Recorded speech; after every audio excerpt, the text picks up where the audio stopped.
Hi students, Shailesh sir के YouTube channel में आप लोगों का स्वागत एवं अभिनंदन है। मैं आपके लिए ग्रामर का एक टॉपिक्स लेकर आया हूं जिसका नाम है transformation of the sentence. Transformation of the sentence जो आपको 2 नंबर देगा आपके बोर्ड पेपर में, बोर्ड एग्ज़ाम में, यूपी बोर्ड एग्ज़ाम में। तो आप थोड़ा टेक केयर कीजिएगा माय ओन वर्ड्स पर, मेरे अपने शब्दों पर मैं आपके लिए क्या लेकर आया हूं। एक बार मेरे वीडियो को जरूर देखिएगा, जरूर से जरूर देखिएगा। तो टॉपिक्स क्या है आपके लिए?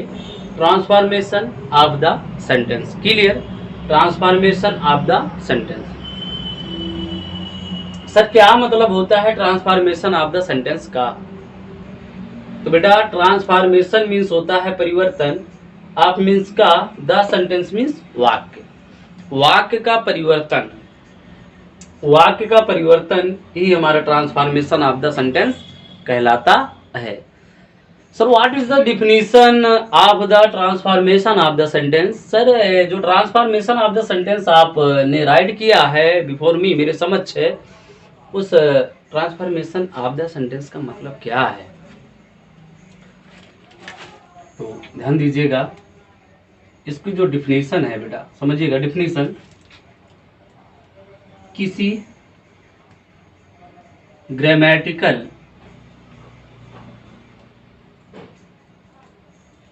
फैक्ट को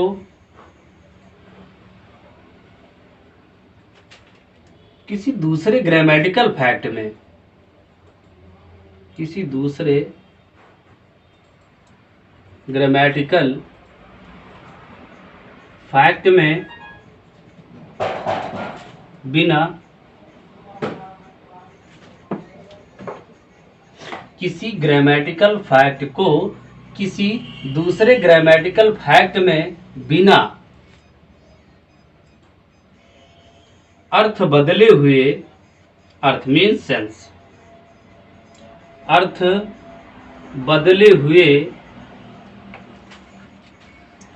बदल देना ही, बदल देना ही transformation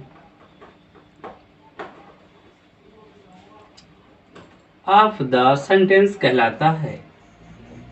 okay, of the sentence कहलाता है।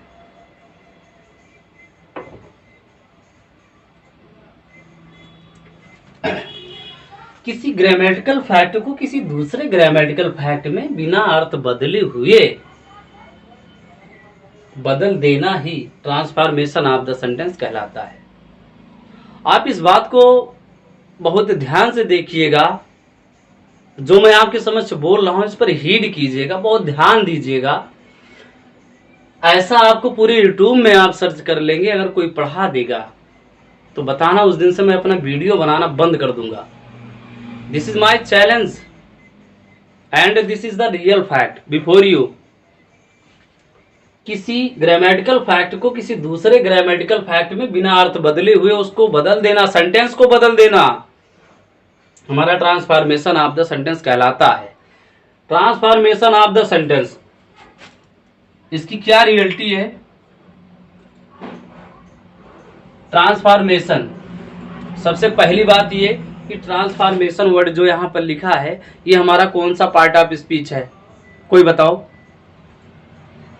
कोई बताओ मुझे ना, tell me please, tell me please कि ये जो ट्रांसफॉर्मेशन वर्ड मैंने लिखा है कौन सा पार्ट ऑफ स्पीच है?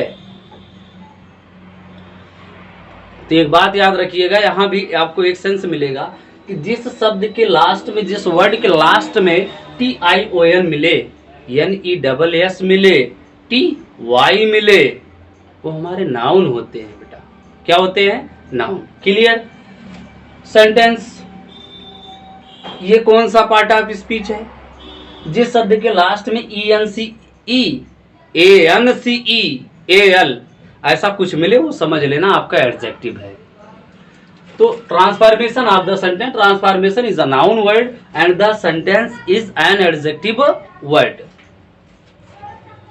ट्रांसफर, ट्रांसफर वर्ड से ट्रांसफॉर्मेशन बना है। TION यहाँ जो मैंने लिखा है ये आपका जो है क्या है ट्रांसफॉर्मेशन? TION, ये आपका है सफिक्स वर्ड। TION ये आपका सफिक्स वर्ड है। बाकी transfer is a noun, transfer is a verb. Transfer मतलब बदलना या परिवर्तन करना, बदलना या परिवर्तन करना, बदलना या परिवर्तन करना। किस चीज को? सेंटेंस को। अब क्या चीज बदला जाएगा, ध्यान देना इस बात पर, यही मेन पॉइंट है, यही मेन टॉपिक है।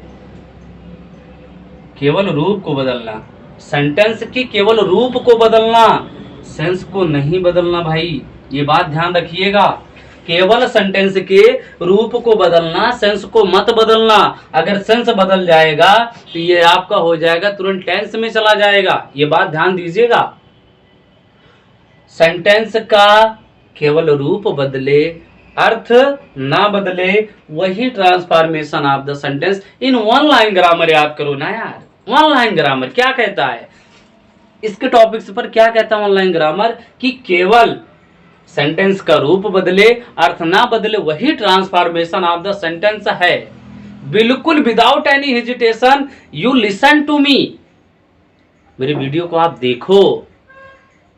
डेली वीडियो अपलोड करूंगा केवल आपके लिए, मैं आपके लिए काम कर रहा हूं और आप मेरे लिए काम करना शुरू कर दीजिए।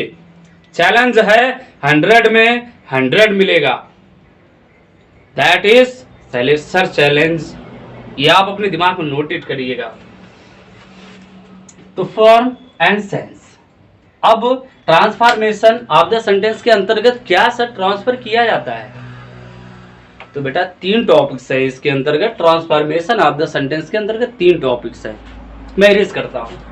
तो स्टूडेंट्स, जैसा मैंने कहा कि ट्रांसफॉर्मेशन ऑफ द सेंटेंस के अंतर्गत 3 टॉपिक्स है, तो उस टॉपिक्स को हम टॉपिक नंबर 1 बना लेते हैं, ठीक है। Topics number 1, topics number 2, topics number 2 और टॉपिक्स नंबर 3, ठीक है। ये 3 टॉपिक्स हैं। फर्स्ट टॉपिक जो होता है बेटा वो है removal too, removal too, clear. Second topic degrees of comparison, degrees of comparison, degrees of comparison, okay. Topics number 3 में आपका आ जाता है क्या, interchange of the sentence, interchange of the sentence, clear. तो पहले टॉपिक्स में रिमूवल टू, दूसरे टॉपिक्स में डिग्रीज ऑफ कंपैरिजन और थर्ड टॉपिक पर इंटरचेंज ऑफ द सेंटेंस। आपने नोट कर लिया होगा शायद, मैं इसको रेज करता हूं और मैं शुरू करता हूं removal too. Removal too, this is the first topic, removal too. ये आपका पहला टॉपिक है ट्रांसफॉर्मेशन ऑफ द सेंटेंस का। जैसा मैंने बताया कि ट्रांसफॉर्मेशन ऑफ द सेंटेंस का मतलब वाक्य परिवर्तन है। तो रिमूवल मतलब होता है हटाना, रिमूवल मतलब हटाना। किसको हटा देना बेटा, टू को हटा देना। टू को हटा देना मतलब टू को हटाकर एक आपको एक नया सेंटेंस बनाना है जिसका सेंस टू के होने पर भी वही हो और टू को हटा देने पर भी वही सेंस हो, यानी the same sense removal too and the same sense is removal too, मतलब रिमूवल टू के होने पर भी वही सेंस, द सेम सेंस, और टू को हटा दो तो भी वही sense, according to transformation of the sentence. Take care.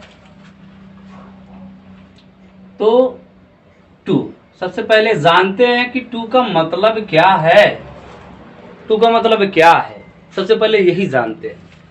तो टू का अगर इंग्लिश मतलब हम जानते हैं तो EXCESS, एक्सेस कह सकते हो, मोर देन, इनफ कह सकते हो।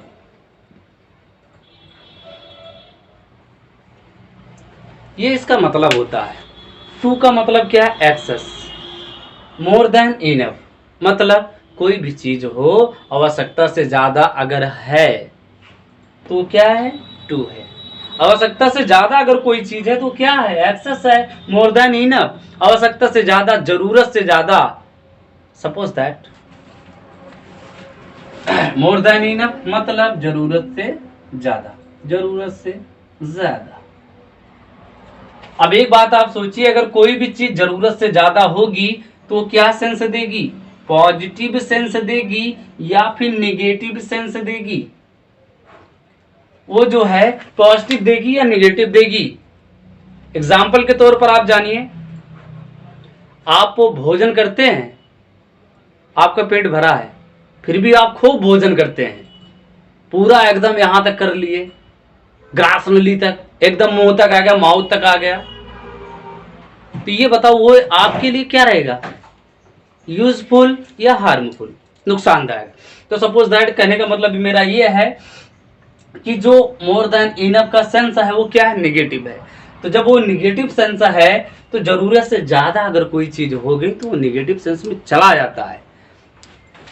तो टू का मतलब क्या हो गया, एक निगेशन सेंस देगा, एक नेगेटिव सेंस देगा, वो कंफर्म है देगा। तो इसके ढेर सारे मैनी रूल्स हैं, बहुत सारे रूल्स हैं, वो आपको देखना है। इसमें रिमूवल टू के अंतर्गत आपको देखना है रिमूवल टू का मतलब क्या है। टू को आप हटा दो और एक नया सेंटेंस बना दो, लेकिन सेंटेंस का केवल रूप बदलना चाहिए, अर्थ नहीं बदलना चाहिए। तो सबसे पहला नियम क्या है आपका, फर्स्ट रूल क्या है कि जिस सेंटेंस में इस टू को बोलते एडवर्ब टू, बेटा ध्यान दीजिएगा इस बात को, इस टू को एडवर्ब टू बोला जाता है, ठीक है ना। टी डबल ओ को एडवर्ब टू बोला जाता है, टी डबल ओ को एडवर्ब टू बोला जाता है। और इसी के स्थान पर जब ये अपना एक ट्रांसफार्मिंग सेंस देता है तो इस टू को हम हटा देते हैं और उसके स्थान पर with the place adverb to आ जाता है, क्या, सो आ जाता है। ए भी एक एडवर्ब है, सो भी एक एडवर्ब है, बट अंतर क्या, ये निगेटिव और ये पॉजिटिव है, ये निगेटिव है और ये क्या है, ये पॉजिटिव सेंस है। अब एक बात, अगर किसी सेंटेंस में एडवर्ब टू का केवल ओनली एडवर्ब टू आया हो, अगर किसी सेंटेंस में केवल यही टू आया हो और इसके तुरंत बाद कोई एडजेक्टिव हो, this is the first rule, ध्यान दीजिएगा, this is the first rule. किसी भी सेंटेंस में एडवर्ब टू का प्रयोग हो और उसको तुरंत बाद एडजेक्टिव आ जाए। एडवर्ब का मतलब क्या, किसको मॉडिफाई करना, किसको क्वालिफाई करना, वर्ब को क्वालिफाई करना, ठीक है ना, किसी दूसरे एडवर्ब को क्वालिफाई कर देना, वो विशेषता बताने का काम करता है।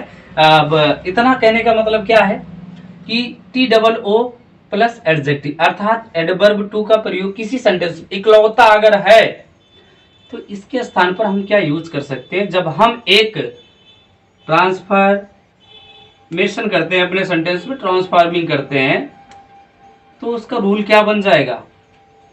तो उसको रूल को बनाने के लिए आप ध्यान दीजिएगा, ये तो नोट आप कर लिए होंगे, इसको मैं इरेज करता हूं।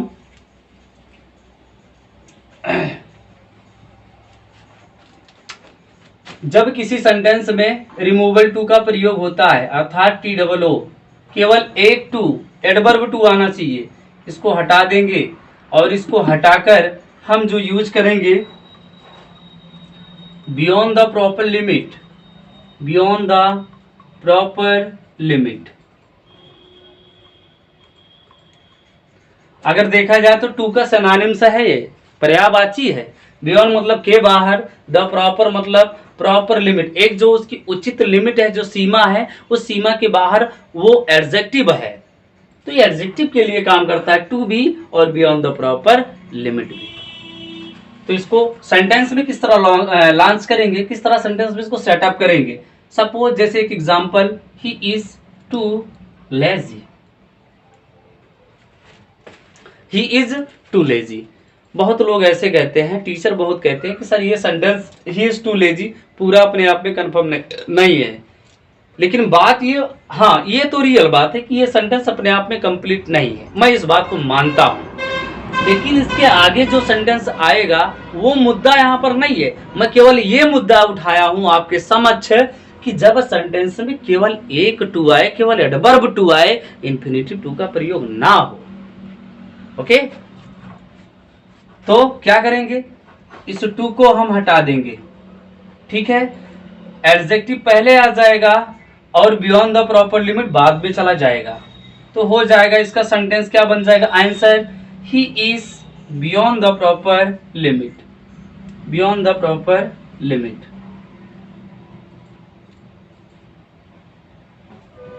ठीक है, इस तरह भी बना सकते हैं।